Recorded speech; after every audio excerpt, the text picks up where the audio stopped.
Mesdames et messieurs, bonjour à toutes, bonjour à tous, bienvenue sur le 28.tv. Alors aujourd'hui, je vous propose une seconde interview à mi-mandat d'un maire qui a créé la surprise lors des dernières élections municipales.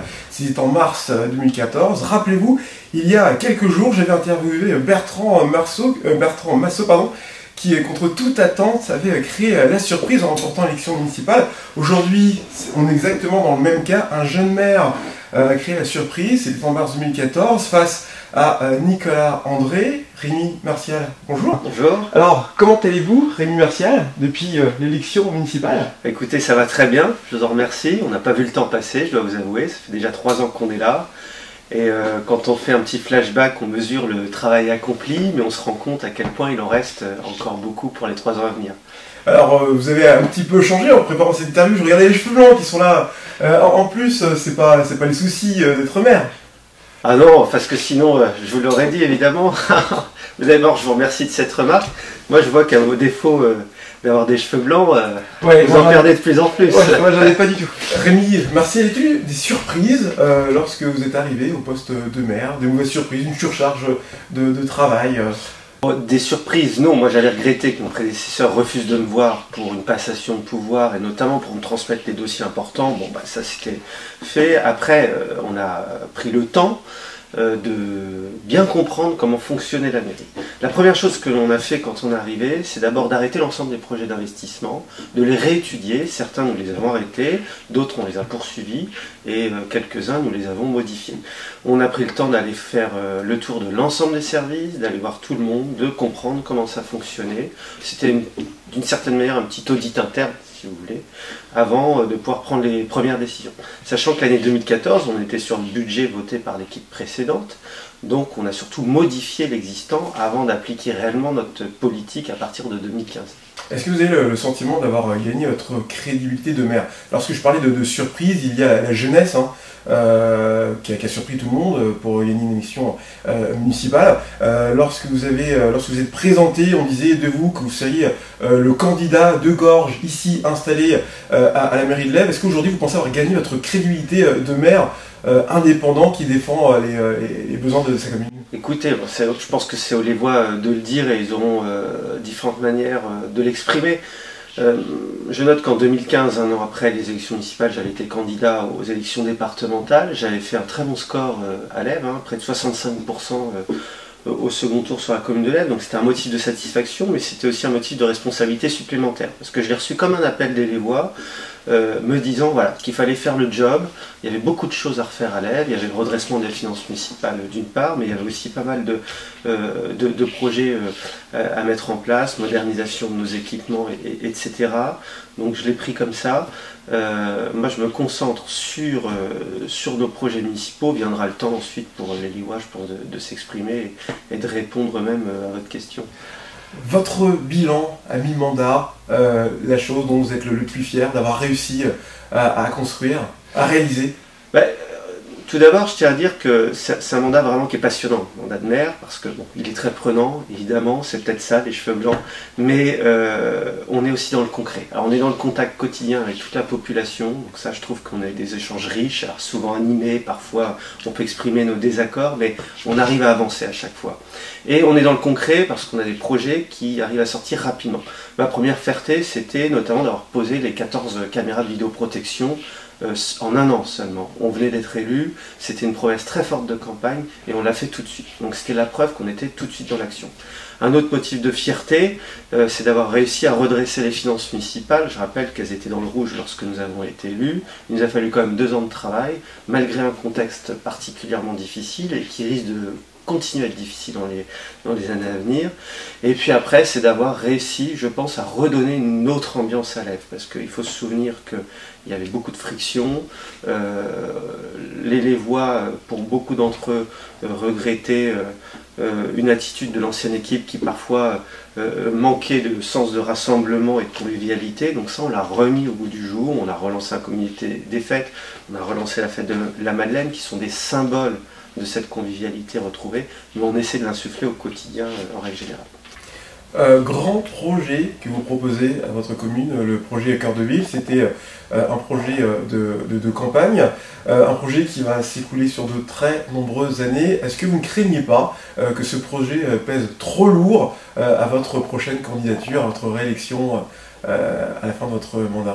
Écoutez, s'il faut penser à son élection à chaque jour et à chaque décision qu'on prend, dans ce cas on s'arrête de faire quoi que ce soit. Moi je note aussi que c'est souvent ceux qui ne font rien qui ne sont pas réélus.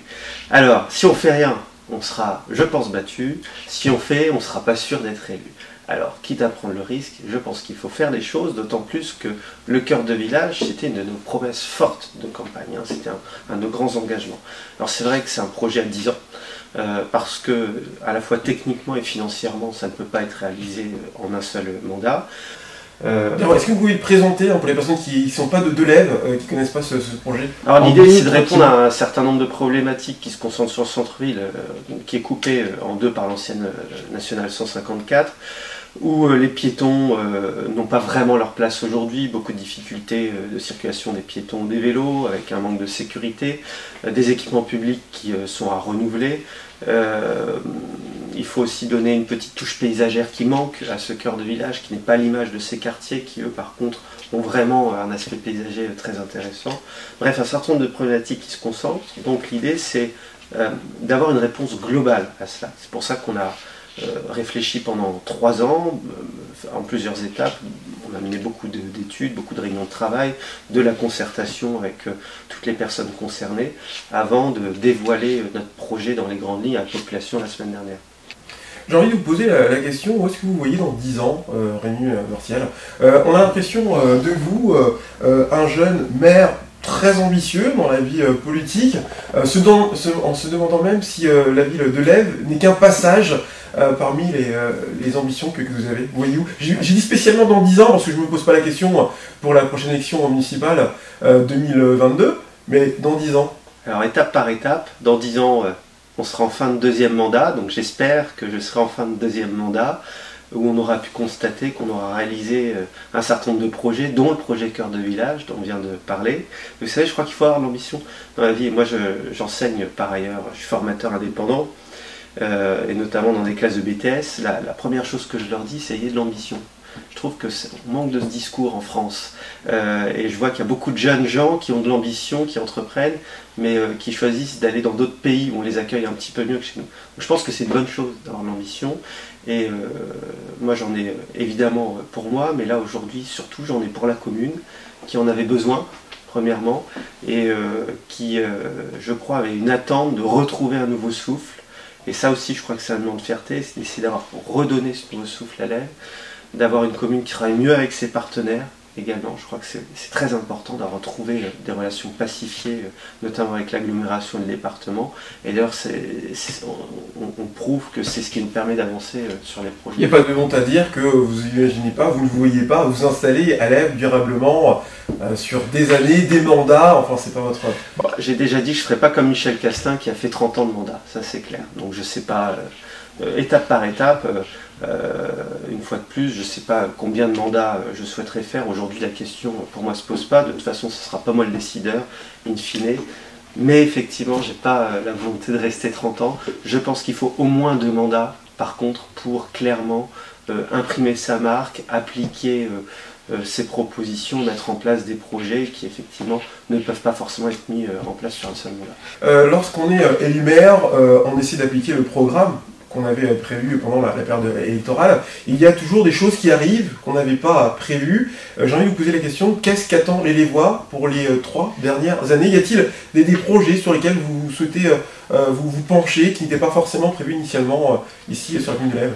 Un projet, là, vous êtes dans le nouveau bureau du maire, qui, dans une mairie qui a subi l'année dernière des travaux importants, plus de 6 mois, on s'est engagé à réfléchir à un meilleur accueil. On l'avait écrit comme ça. Et en réalité, on allait au-delà, puisqu'on a complètement refait la mairie, avec notamment la volonté de ramener dans les locaux de la mairie les personnels administratifs du CCS, qui étaient dans d'autres locaux.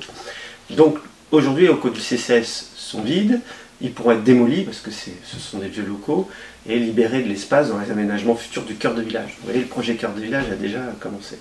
Et puis on a amélioré l'accueil, le confort de travail pour les agents, et puis également fait de gros travaux d'isolation thermique, phonique. Bref, on a amélioré les conditions dans la mairie. Il y a d'autres projets sur lesquels on souhaiterait avancer. Moi j'ai toujours en tête de faire une nouvelle école de musique, parce qu'aujourd'hui elle est dans des locaux obsolètes, vraiment inadaptés, et pourtant on a une belle école qui rayonne bien au-delà de la commune, avec beaucoup d'élèves, beaucoup de concerts organisés, ils participent vraiment à l'animation de la commune. C'est pas la priorité, il y a vraiment d'autres priorités aujourd'hui, mais je souhaite que au moins en 2 mandats on réussisse à faire ce nouvel équipement. Voilà, donc après les attentes, elles sont assez proches de celles qu'on a eues pendant la campagne municipale, hein. On sent qu'on a un patrimoine qui est assez ancien et qu'il faut entretenir. Donc ce que j'entends par patrimoine, c'est notamment tous nos locaux, mais aussi les voiries. Il y a pas mal de voiries qu'il faut traiter. On ne s'est pas vraiment penché jusqu'à maintenant. Il va falloir qu'on fasse des efforts plus importants sur la deuxième partie de mandat. Une image, celle de l'Ève, avant vous, après vous. Certaines des personnes ont l'image de l'Ève, une petite commune isolée dans l'agglomération chartraine. Vous avez pour ambition vraiment de la rapprocher. Vous avez reproché à l'ancienne mandature cet éloignement constant, cette opposition constante au projet de l'agglomération. Est-ce que vous, à la fin de votre mandat, vous souhaitez que l'Ève soit pleinement à part entière dans l'agglo, contrairement apparemment à ce qui était fait Dès le premier jour, elle est redevenue. J'ai reproché à l'ancien maire d'être dans l'opposition permanente. Mais c'était le cas à l'agglo, c'était le cas au département aussi. Il a été conseiller général pendant un peu plus de 10 ans. Et il était souvent le seul élu à voter contre le budget. Donc c'était assez symptomatique. Et il en était venu même à s'opposer à des projets qui pourtant étaient intéressants pour la commune. Donc c'était un de nos engagements aussi, c'était mieux travailler avec nos partenaires. On est partie intégrante de Chartres Métropole. Aujourd'hui, les relations sont tout à fait normales. On travaille avec tout le monde. Ça nous permet d'avancer sur les projets. Je crois que c'est une bonne chose. C'est pareil pour le département, d'avoir des bien meilleures relations avec le département. Ça nous permet aussi d'avancer sur des projets. Voilà, donc l'ancien maire est un opposant systématique. Je vois qu'il est toujours en position d'opposant systématique. Je le regrette, c'est comme ça, c'est son choix. Nous, ce qui nous intéresse, c'est d'avancer. On est en pleine période d'élection présidentielle. Pour qui voterez-vous François Fillon. François Fillon. C'est clair. Sans hésitation. Sans hésitation. Merci Rémi Mercial d'avoir pris ces quelques minutes pour cette interview et puis à bientôt. Merci.